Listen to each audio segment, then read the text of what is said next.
시청자 여러분 안녕하십니까? 헬로티비 뉴스입니다. 현직 양천구 의원이 자신이 소유한 건물을 불법으로 용도 변경해 임대 수입을 올리고 있는 것으로 확인됐습니다. 하지만 이행 강제금만 납부하면 원상복구 없이 임대 사업을 지속할 수 있어 대책 마련이 필요해 보입니다. 김호 기자의 단독 보도입니다. 양천구 신월동의 한 다세대 주택. 건물 1층에 무인 카페가 영업 중입니다. 그런데 최근 이곳은 양천구로부터 건축법 위반에 따른 행정처분을 받았습니다. 해당 건물에 대한 건축법 위반 사항 사전 통지서입니다.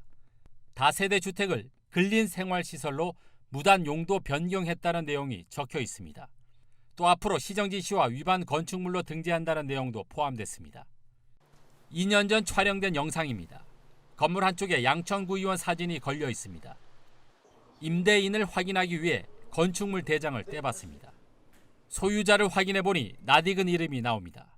바로 건물 외벽에 걸려있던 사진 속 주인공인 양천구의 국민의힘 소속 A 의원입니다. 해당 건물은 5월 12일자로 위반 건축물로 표기됐습니다. 사유는 불법 용도 변경입니다. 양천구는 해당 건물주에 대해 이행 강제금을 부과할 방침입니다. 문제는 이행 강제금을 부과해도 원상복구를 강제할 수 없어 소유주가 마음만 먹으면 임대 사업을 계속할 수 있다는 것입니다. 불법 용도 변경에 따른 이행 강제금은 1년에 한 번 내게 됩니다. 건물 면적과 위반 사항에 따라 천차만별인데 이번 사례의 경우 60만 원 안팎인 것으로 추정됩니다.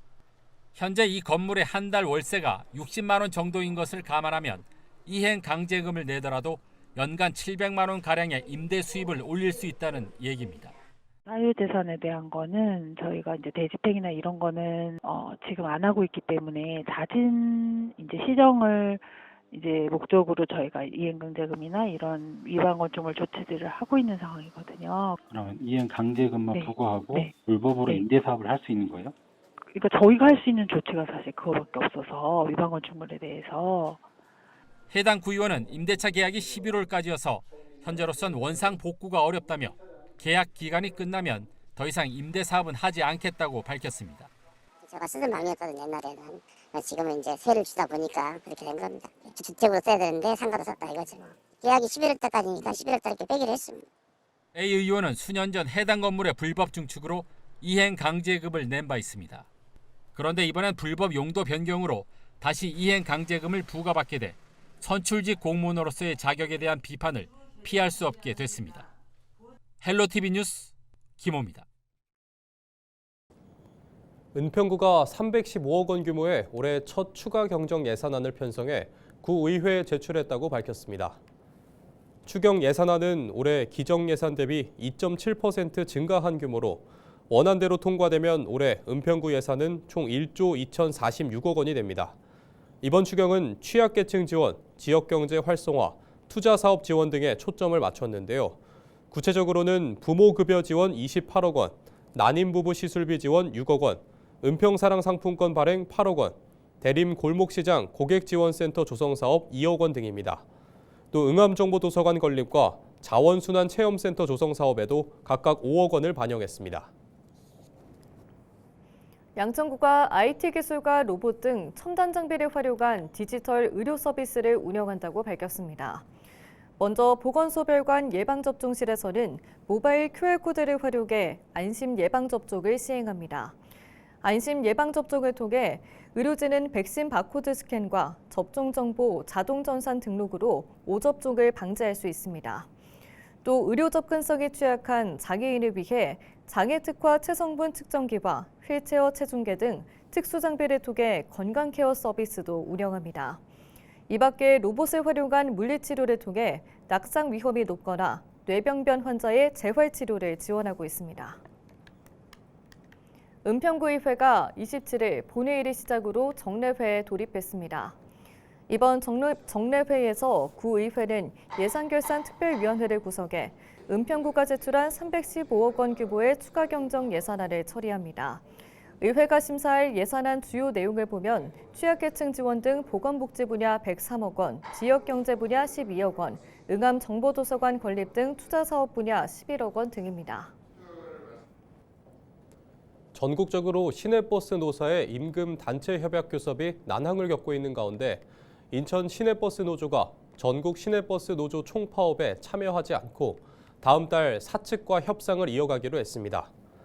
한국노총 전국자동차 노동조합연맹 인천지역 노조는 사측인 인천시 버스 운송사업조합과 다음 달 9일과 11일에 각각 2차, 3차 조정회의를 열기로 합의했다고 밝혔습니다.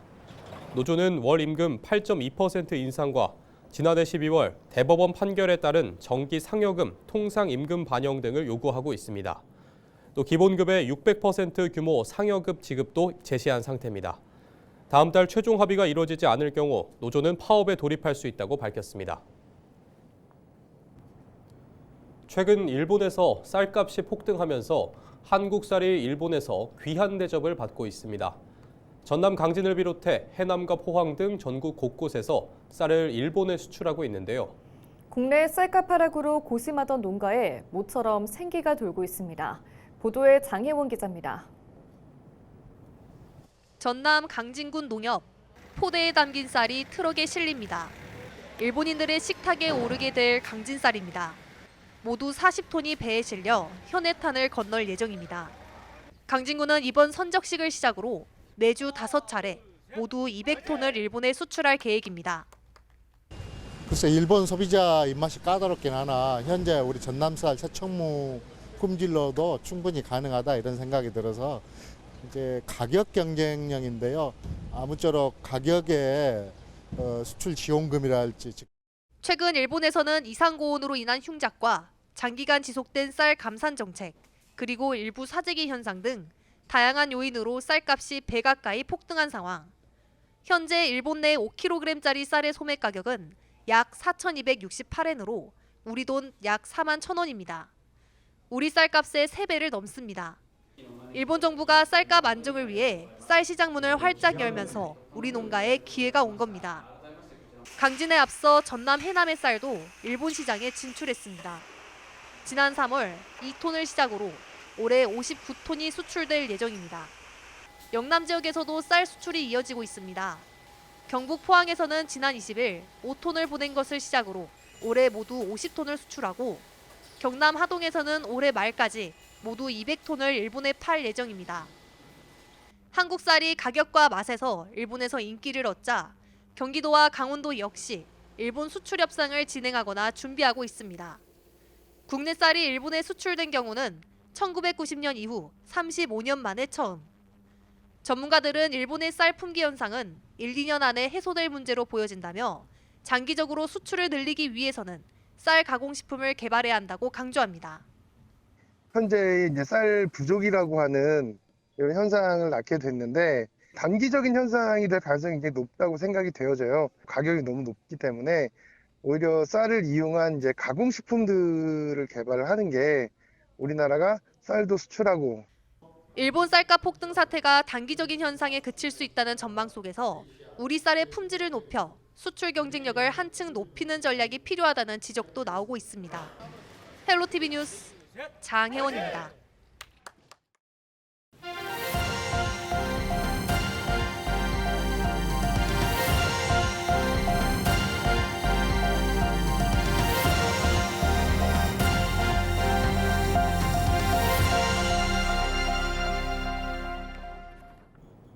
진달래와 벚꽃 그리고 튤립까지 올해 봄꽃 구경 많이 하셨을까요?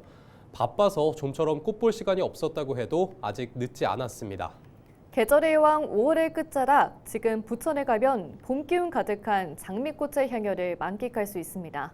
이정아 기자가 안내합니다. 빨간 장미부터 노란 장미, 분홍빛 장미까지 발길 닿는 곳마다 탐스럽게 피었습니다. 빛깔도 모양도 서로 다른 장미가 저마다 화려한 자태를 뽐냅니다. 계절은 어느덧 초여름 문턱. 사실상 올봄 마지막 꽃나들입니다. 이때 한번 안 나오면 언제 나와요. 그래서 나오는 거죠. 좋잖아요. 이쁘지 않아요? 너무 예뻐요. 너무 좋죠. 이렇게 나오니까 하기도 좋고 사람도 너무 많잖아요. 그죠? 너무 좋아요.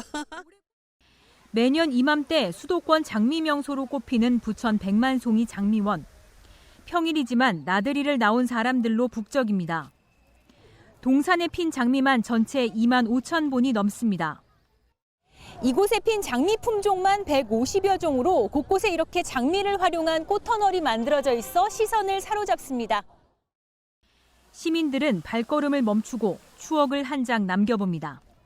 오늘 보니까 자세하게 꽃잎 하나하나 이렇게 찍어가면서 좋은 사람들과 좀 걷고 있답니다. 이번 주 기온이 점점 더 오른다고 예보된 만큼 아직 채 다 피지 못한 꽃들도 돌아오는 주말이면 상당 부분 개화할 전망입니다. 올해 부천 봄꽃 축제의 마지막을 장식할 부천 백만송이 장미 축제는 다음 달 8일까지 이어집니다. 헬로티비 뉴스 이정합니다. 국토교통부가 27일부터 전세 계약 전 임차인이 임대인의 다주택 여부와 전세금 반환 보증 사고 이력을 확인할 수 있는 임대인 정보조회 제도를 확대 시행합니다. 이번 제도 개선으로 임차인은 임대인 동의 없이 허그의 보증 데이터를 조회할 수 있는데요. 임대인의 전세금 반환 보증 가입 주택 수와 보증 금지 여부, 최근 3년 대위 변제 건수 등을 확인할 수 있습니다. 예비 임차인은 공인중개사 확인서를 통해 허그 지사를 방문하거나 6월 23일부터 안심 전세 앱으로 비대면 조회가 가능합니다. 조회 결과는 최대 7일 내 문자나 앱으로 제공됩니다.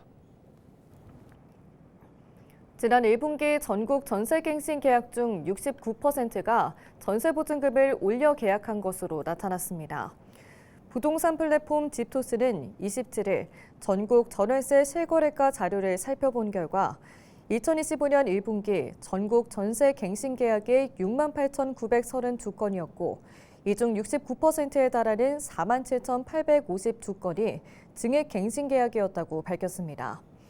집토스는 올해 1분기 증액갱신 계약이 지난해 4분기보다 41%, 1년 전보다는 73% 증가한 것이라며 전세금을 올리더라도 갱신 계약을 선택하는 세입자들이 늘고 있다고 덧붙였습니다. 같은 기간 임대료 인상을 5% 이내로 제한할 수 있는 계약갱신 요구권 사용도 급증했는데요. 지난 4분기보다 38%, 1년 전보다 47% 증가한 것으로 나타났습니다. 경기도가 조작한 자료로 보조금을 타낸 뒤 이를 다른 목적으로 사용한 사회복지시설을 적발했습니다. 경기도 특별사법경찰단은 지난해 11월부터 올해 4월까지 제보와 탐문 등을 바탕으로 사회복지시설들의 위법 여부를 집중 조사한 결과 불법 행위 3건을 적발했다고 27일 밝혔는데요. 본래 목적과 다르게 사용한 금액은 4,789만 원에 달했습니다. 적발 사례를 살펴보면 A 사단법인의 센터장은 일자리 보조금을 실제 일자리에 참여한 날보다 많게 조작하는 방법으로 429회에 걸쳐 3,633만 원의 보조금을 타낸 뒤 목적과 다르게 사용했는데요. 비장애인 보호작업장의 시설장은 본인 지문을 다른 직원의 지문으로 허위 등록하거나 허위 출장 보고를 하는 등의 수법으로 정부 보조금을 부정 교부받은 것으로 조사됐습니다. 인천시가 오는 7월부터 일부 지역의 일반 음식점과 휴게 음식점, 제과점의 5개 영업을 허용하기로 했습니다. 시는 동암역 남광장과 월미지구, 송도지구 등 16개 지구 단위 계획 구역의 전면 공지에서 5개 영업이 가능하도록 지구 단위 계획을 정비하고 있다고 밝혔습니다. 전면 공지는 지구 단위 계획에서 건축선 등의 지정으로 전면도로 경계선과 그에 면한 건축물 외벽선 사이에 확보된 대지안의 공지를 말합니다. 지난 2020년 식품위생법 시행규칙이 개정되면서 일반 음식점과 휴게 음식점, 제과점은 신고 절차를 거치면 5개 영업이 가능했지만 지구 단위 계획 구역 내 전면 공지는 사실상 제한됐습니다. 시는 지난해 상권 활성화 등을 위해 5개 영업 허용을 결정하고 지난 4월 대상지 16곳을 선정했습니다. 다음 달 도시건축공동위원회 심의와 지구 단위 계획 변경 고시를 거쳐 7월부터 5개 영업이 본격적으로 가능하도록 할 계획입니다. 이상으로 뉴스를 마칩니다. 시청해주신 여러분 고맙습니다.